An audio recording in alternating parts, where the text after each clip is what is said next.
Hello my dear student, welcome back to my YouTube channel Subhash study centre. 2025 board exam की तैयारी करने वाले जितने भी मेरे प्यारे बच्चे कक्षा 10 में हैं, आज के इस वीडियो में मैं लेकर के आ चुका हूं आप सभी के लिए सामाजिक विज्ञान विषय का बिल्कुल वायरल मॉडल पेपर। मेरे प्यारे बच्चों, यदि आप 2025 बोर्ड एग्जाम देने वाले हैं और आपको सामाजिक विज्ञान विषय में 70 में 70 का स्कोर करना है तो आप इस वायरल मॉडल पेपर को जरूर तैयार कर लेना, क्योंकि यहाँ से प्रश्न आपकी बोर्ड परीक्षा 2025 में 100% छपने वाले हैं। मेरे प्यारे बच्चों, आज का यह मॉडल पेपर सबसे ज़्यादा इम्पोर्टेंट है आपकी बोर्ड परीक्षा 2025 के लिए।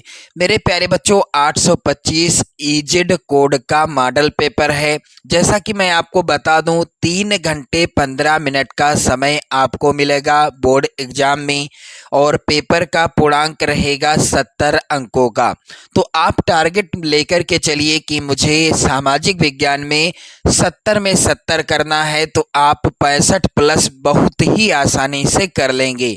चलिए, नोट के अंतर्गत आप लोग ध्यान दें, यहाँ पर प्रारंभ के 15 मिनट आपको मिलेंगे प्रश्न पत्र पढ़ने के लिए, यानी जो 3 घंटे 15 मिनट का समय है, इसमें से 15 मिनट आपको मिलेंगे प्रश्न पत्र को पढ़ने के लिए और 3 घंटे का समय आपके पास बचेगा पेपर को सॉल्व करने के लिए। मेरे प्यारे बच्चों, कुछ सामान्य निर्देश दिए गए हैं। पहला है, यहाँ पर सभी प्रश्न करना अनिवार्य है और दूसरा है, इस प्रश्न पत्र के 2 खंड, खंड आ तथा खंड बा हैं। 2 खंडों में पेपर विभाजित है।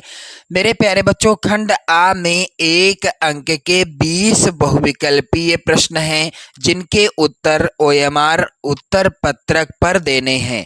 मेरे प्यारे बच्चों, ओएमआर उत्तर पत्रक यानी आपको एक ओएमआर शीट मिलेगी जिसमें आपको 20 बहुविकल्पीय प्रश्नों का आंसर फिल करना होगा। और मेरे प्यारे बच्चों, खंड आ के प्रत्येक प्रश्न का निर्देश पढ़कर केवल प्रदत्त ओएमआर उत्तर पत्रक पर ही उत्तर देना है आपको। जो आपको ओएमआर शीट मिलेगी उस पर ही आप उत्तर देंगे। ओएमआर उत्तर पत्रक पर उत्तर देने के पश्चात उसे नहीं काटें तथा इरेजर अथवा व्हाइटनर का प्रयोग बिल्कुल ना करें। एक बार आपने ऑप्शन भर दिया सो भर दिया। मेरे प्यारे बच्चों, मान लीजिए पहला प्रश्न है और इसके ऑप्शन ए, बी, सी और डी हैं। सही ऑप्शन था ए वाला, गलती से आपने बी वाला गोला काला कर दिया है, तो अब ना तो आप इसको इस तरह से काट सकते हैं, ना ही इरेजर और ना ही व्हाइटनर का प्रयोग कर सकते हैं। कुछ नहीं करना है। प्रश्न के अंक उसके सम्मुख अंकित हैं। कौन सा प्रश्न कितने अंक का है, चलिए आगे बढ़ते हैं। अगला निर्देश है मेरे प्यारे बच्चों, आप लोग ध्यान दें, यहाँ पर खंड बा में 50 अंक के वर्णनात्मक प्रश्न है। इस खंड में वर्णनात्मक फर्स्ट टाइप के तथा वर्णनात्मक सेकंड टाइप के 2 तरह के प्रश्न और मानचित्र से संबंधित 2 प्रश्न हैं। खंड बा में सभी प्रश्नों के उत्तर एक साथ ही करना है आप सभी को। प्रथम प्रश्न से आरंभ कीजिएगा और अंतिम प्रश्न तक करते जाइएगा। जिस प्रश्न का उत्तर आपको नहीं पता है उस पर आप समय नष्ट ना कीजिएगा। सबसे पहली बात और सबसे जरूरी बात, दृष्टिबाधित परीक्षार्थियों के लिए जो है मानचित्र का जो है अलग प्रश्न है, मानचित्र से संबंधित, जिनसे आपका लेना देना नहीं है और जो मानचित्र आपको मिलेगा उसको आप अपनी उत्तर पुस्तिका में मजबूती के साथ बांध देंगे। तो ये सब हो गया सामान्य निर्देश जिनका पालन करना है आप सभी को बोर्ड एग्जाम में। चलिए आगे बढ़ते हैं और खंड आके इन सभी प्रश्नों को आप रट लेंगे, क्योंकि 2025 बोर्ड एग्जाम में इनसे बाहर एक भी प्रश्न नहीं आने वाला। जी हाँ मेरे प्यारे बच्चों, ये सभी प्रश्न मोस्ट इंपॉर्टेंट हैं आपकी बोर्ड परीक्षा 2025 के लिए। चलिए मेरे प्यारे बच्चों, पहला प्रश्न है, ऑटो वान बिस्मार्क का संबंध किस देश से था? ऑटो वान बिस्मार्क को जर्मनी के एकीकरण का श्रेय दिया जाता है, यानी जर्मनी का एकीकरण किसके द्वारा किया गया? ऑटो वान बिस्मार्क के द्वारा किया गया था। यहाँ पर राइट आंसर होगा डी वाला ऑप्शन। जर्मनी के एकीकरण का प्रमुख से श्रेय या मुख्य श्रेय किसको जाता है? ऑटो वान बिस्मार्क को जाता है। राइट आंसर क्या है? डी वाला ऑप्शन, जर्मनी। अगला प्रश्न है, नेपोलियन बोनापार्ट की पराजय कब हुई? मेरे प्यारे बच्चों, नेपोलियन बोनापार्ट की पराजय कब हुई थी? इस प्रश्न का राइट आंसर क्या हो जाएगा मेरे प्यारे बच्चों? सन 1815 ईस्वी में। यहाँ पर बी वाला ऑप्शन सही होगा। सन 1815 ईस्वी में नेपोलियन बोनापार्ट की पराजय हुई थी। चलिए मेरे प्यारे बच्चों, यहाँ पर अगला प्रश्न मोस्ट इम्पोर्टेंट है।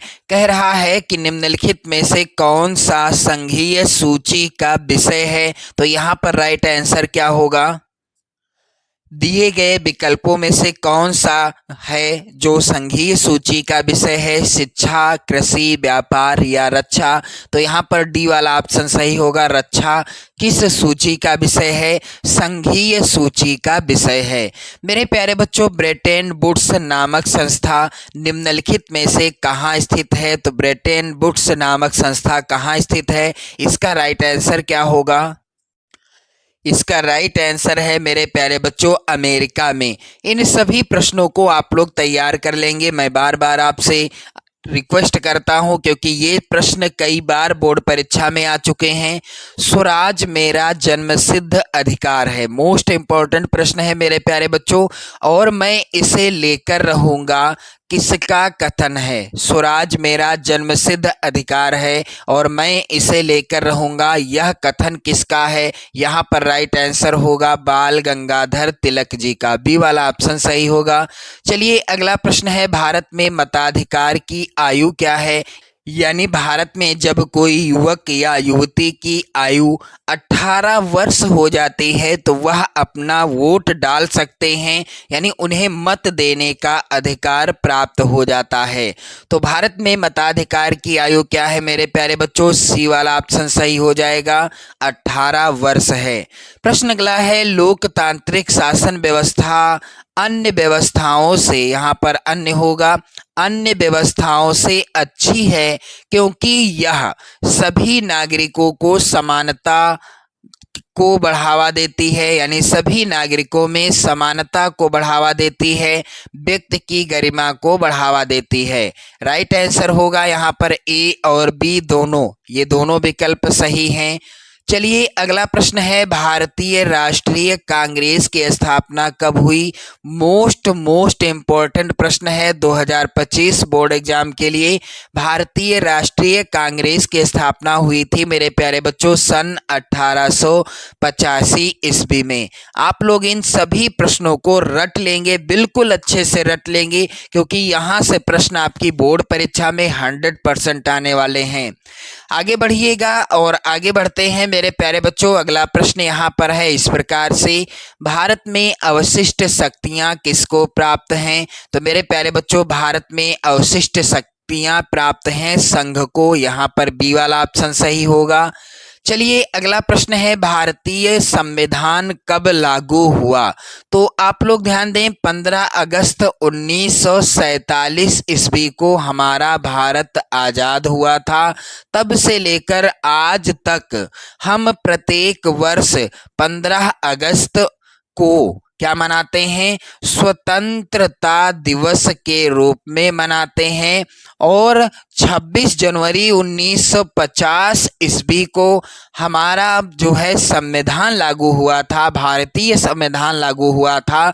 तब से लेकर आज तक हम 26 जनवरी यानी प्रत्येक वर्ष 26 जनवरी को क्या मनाते हैं? गणतंत्र दिवस के रूप में मनाते हैं। मेरे प्यारे बच्चों, सारी चीज़ें क्लियर हो गई, किसी भी तरह की कंफ्यूजन में आपको नहीं रहना है। 15 अगस्त 1947 1947 को हमारा देश आज़ाद हुआ और प्रत्येक वर्ष हम 15 अगस्त को स्वतंत्रता दिवस के रूप में मनाते हैं, जबकि 26 जनवरी 1950 को भारतीय संविधान लागू हुआ था। इसलिए हम प्रत्येक वर्ष 26 जनवरी को क्या मनाते हैं? गणतंत्र दिवस के रूप में मनाते हैं। चलिए अगला प्रश्न है, निम्नलिखित में से किस राज्य में लाल मिट्टियां पाई जाती हैं? तो यहाँ पर राइट आंसर क्या होगा मेरे प्यारे बच्चों? इसका राइट आंसर हो जाएगा उत्तर प्रदेश राज्य में लाल मिट्टियां पाई जाती हैं।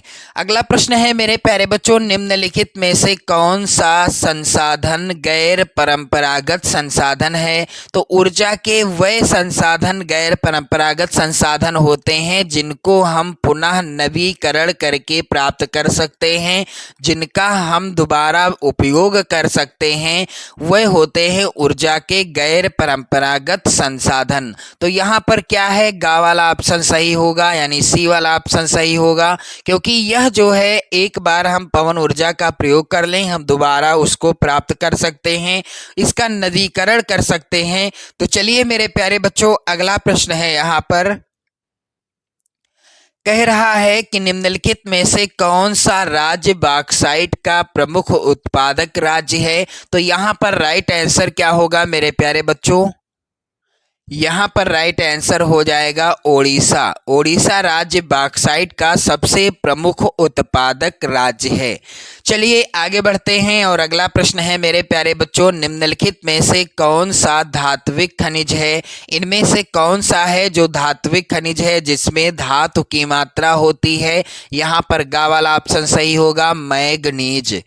प्रश्न अगला है, निम्नलिखित में से कौन सा जैव संसाधन है? तो जैव संसाधन वह होते हैं जो जीवित अवस्था में पाए जाते हैं, जिनकी वृद्धि होती है, जिनका विकास होता है। तो यहाँ पर आप लोग ध्यान दें, मत्स्य उद्योग, मत्स्य यानी मछली पालन, मछलियाँ जो होती हैं ये जीवित अवस्था में होती हैं, इनका जो है विकास होता है, इनकी वृद्धि भी होती है। लेकिन लोहा, तांबा और चट्टानी ये कैसे संसाधन हैं? ये सभी अजैव संसाधन हैं। अजैव संसाधन वह होते हैं जो निर्जीव अवस्था में पाए जाते हैं। किस अवस्था में?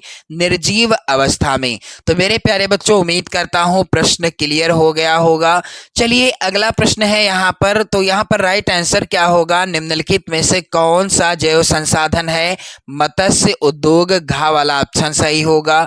अगला प्रश्न है मेरे प्यारे बच्चों, निम्नलिखित में से किस राज्य में सबसे अधिक प्रतिशत कृषि भूमि पर खेती होती है? यहाँ पर मेरे प्यारे बच्चों विकल्प है, पहला मिजोरम, दूसरा विकल्प है मणिपुर, तीसरा विकल्प है केरल और चौथा विकल्प है पंजाब। तो इसका आंसर आप लोग कमेंट करके बताइएगा कि निम्नलिखित में से किस राज्य में सबसे अधिक प्रतिशत कृषि भूमि पर खेती होती है। क्या यहाँ पर मिजोरम सही होगा, या मणिपुर सही होगा, या केरल सही होगा, या फिर पंजाब? आप लोग इसका आंसर कमेंट करके बताएंगे। चलिए अगला प्रश्न है, निम्नलिखित में से कौन सा भौगोलिक क्षेत्र का प्रतिशत राष्ट्रीय वन नीति 1952 द्वारा निर्धारित किया गया? यहाँ पर खा वाला ऑप्शन सही होगा, 33%। अगला प्रश्न है, मानव विकास की दृष्टि से निम्नलिखित में से कौन सा देश भारत से भी बेहतर स्थिति में है? तो यहाँ पर राइट आंसर होगा खा वाला ऑप्शन, श्रीलंका देश। मेरे प्यारे बच्चों, सभी प्रश्नों को आप लोग तैयार कर लेंगे, मैं बार बार कहता हूँ आप सभी से। चलिए आगे बढ़ते हैं और अगला प्रश्न है यहाँ पर, निम्नलिखित में से कौन सी गतिविधि प्राथमिक क्षेत्र के अंतर्गत आती है? तो मेरे प्यारे बच्चों, यहाँ पर राइट आंसर क्या होगा? खनन कार्य। यहाँ पर जो है खा वाला ऑप्शन सही होगा।